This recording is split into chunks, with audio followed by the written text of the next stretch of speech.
Class 9 maths chapter number 1 जिसका introduction part already मैंने समझाया था। जिसको नहीं समझ में आया तो अपने जो दोस्त मित्र हैं उनसे पूछ लेना, क्योंकि इंट्रोडक्शन पार्ट में मैंने A to Z एक्सप्लेन करके बताया था कि क्या रैशनल नंबर होता है, क्या इरेशनल नंबर होता है, क्या नंबर सिस्टम में जितने भी इंपॉर्टेंट पॉइंट थे 1 बाय 1 करके डिटेल में समझाया हुआ है। ठीक है, A to Z बताया था मैंने, चाहे वो नेचुरल नंबर हो, चाहे होल नंबर हो, चाहे इंटीजर हो। ठीक है, और रैशनल नंबर के क्या क्या कंडीशन है वो सारे चीजें मैंने आपको बताया था।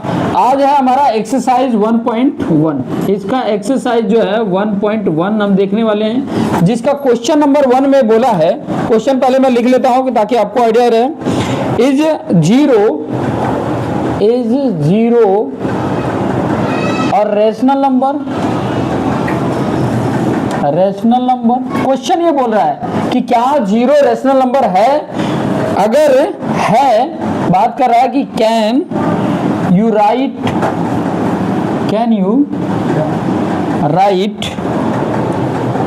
It in the form P by Q where P and Q are integers। Question है यहाँ, क्वेश्चन में लिख लेना। And Q is not equal to 0, Q is not equal to 0। देखो, जब मैंने समझाया था इंट्रोडक्शन पार्ट में तो A to Z पार्ट बताया था कि rational number P by Q के फॉर्म में होता है। पहले क्वेश्चन में क्या बोला है कि zero is a rational number, zero rational number है या नहीं है, ये क्वेश्चन है। तो सबसे पहले इसका सोल्यूशन अगर मुझे लिखना है तो इसके सोल्यूशन में क्या होगा, यस क्या लिखोगे, zero is a rational number. ठीक है, जीरो क्या है, रैशनल नंबर है। क्या उसको P by Q के फॉर्म में लिख सकते हैं? तो P by Q के फॉर्म में कैसे लिखेंगे वो देख लो।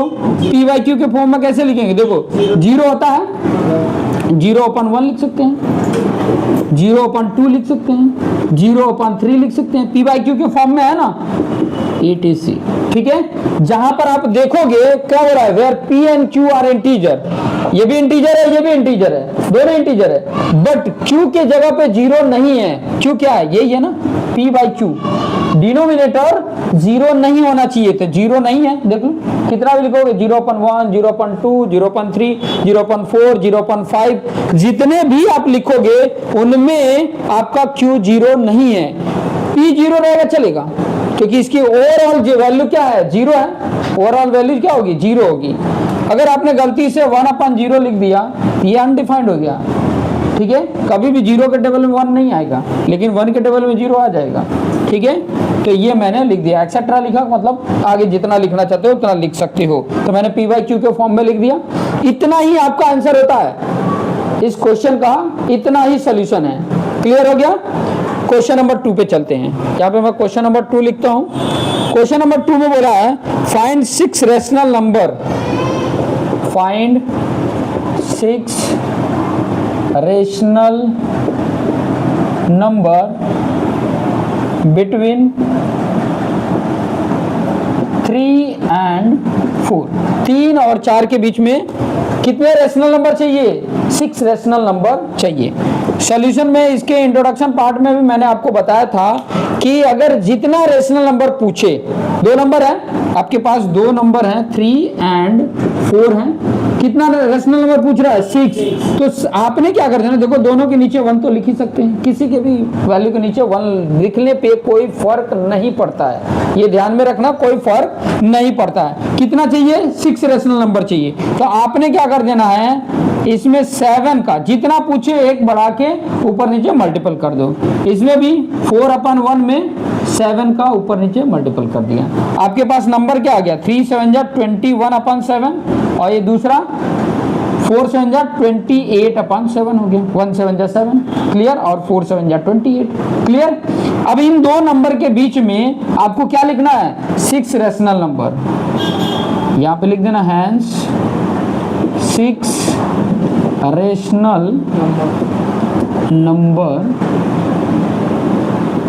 नंबर्स क्या क्या होंगे, पहला देखो 21 के बाद 22/7, 23/7, 24/7, 25/7, 26/7, 27/7। देखो कितने नंबर हो गए, 6 हो गए। उसके बाद 28/7 ऑलरेडी है ही है, वो वैल्यू किसकी है, 4 की वैल्यू है।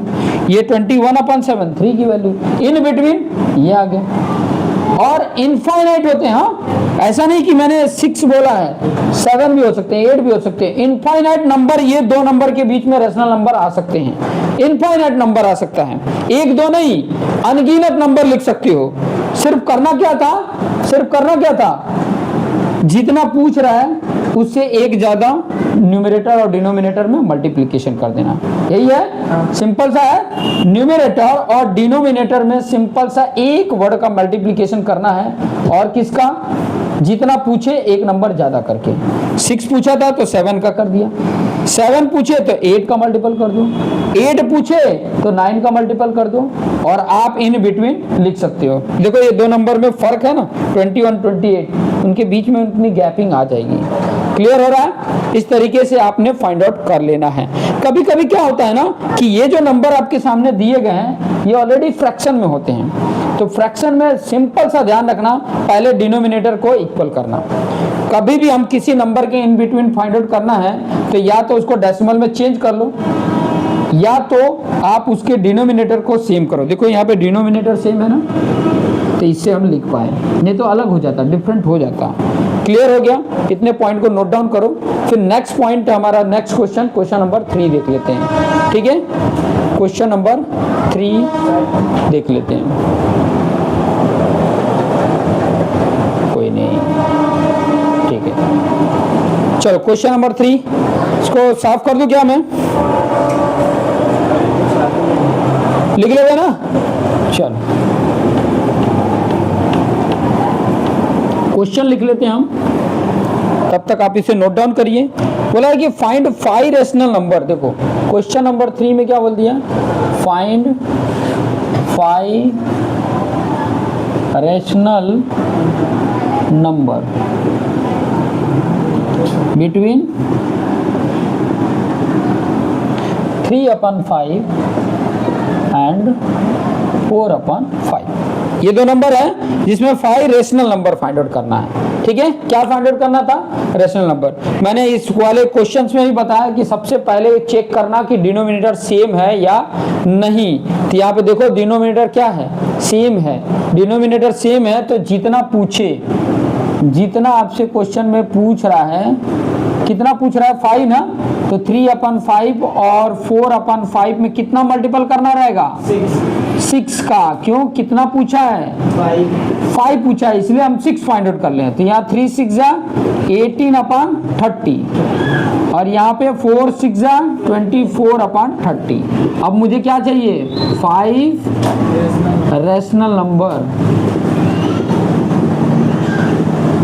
नंबर्स आर, क्या होगा, 18 के बाद 19/30, 20/30, 21/30, 22/30, 23/30, उसके बाद 24/30 तो है ही है। इन बिटवीन फाइंड आउट करना था, हो गया। फटाफट इसको नोट डाउन कर लो, और ये मुझे लगता है कि आपने नोट डाउन कर लिया होगा, तो मैं इसकी सफाई कर देता हूं, और नेक्स्ट क्वेश्चन मैं यहाँ पे नोट डाउन करता हूं, तब तक इसको आप नोट डाउन कर लीजिए। नेक्स्ट क्वेश्चन जो है वो मैं यहाँ पर लिख रहा हूं, क्वेश्चन नंबर 4। क्या लिखा हुआ है, state whether the following statements are true or false, ठीक है। Give the reason for your answer, ठीक है। आपके जो आंसर आ रहे हैं उसके रीजन भी आपको देने पड़ेंगे। जैसे पहला आप देखो, every natural number is a whole number, ठीक है, लिख दिया। सेकंड नंबर जो है, every integer integer is a whole numbers, ठीक है, होल नंबर। थर्ड है every rational number, every rational number is a whole number, ठीक है, क्या है, होल नंबर। ये तीन क्वेश्चन नंबर 4 में ये तीन है, और ये तीनों का सिर्फ स्टेटमेंट का ट्रू फॉल्स ही नहीं देना है, ट्रू है तो क्यों ट्रू है, और फॉल्स है तो क्यों फॉल्स है, इसका भी आपने जवाब देना है। तो किस तरीके से जवाब देंगे, तो सबसे पहले अगर इसके पहले वाला आपने कॉन्सेप्ट समझा होगा, जहाँ पे इंटीजर का कॉन्सेप्ट बताया था, जहाँ पर होल नंबर, जहाँ पर रेशनल नंबर, जहाँ पर रियल नंबर, ये सारे कॉन्सेप्ट समझाए थे, तो आप आसानी से समझ जाओगे। क्लियर, ठीक है। जैसे मैं बोलूं यहाँ पर ये बड़ा वाला रियल नंबर है, क्या है ये, रियल नंबर, ठीक है, ऐसे आपको सर्कल में बता देता हूँ। इसके अंदर आप देखोगे तो कुछ आ जाएंगे रेशनल,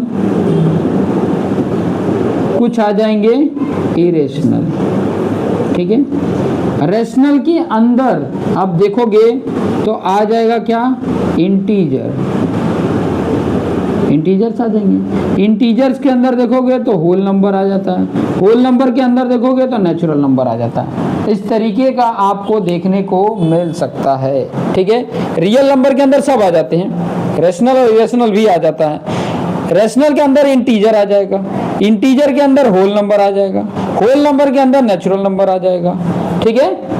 क्लियर हो रहा है। अब क्वेश्चन का जवाब देखते हैं। क्वेश्चन का जवाब, every natural number is a whole number.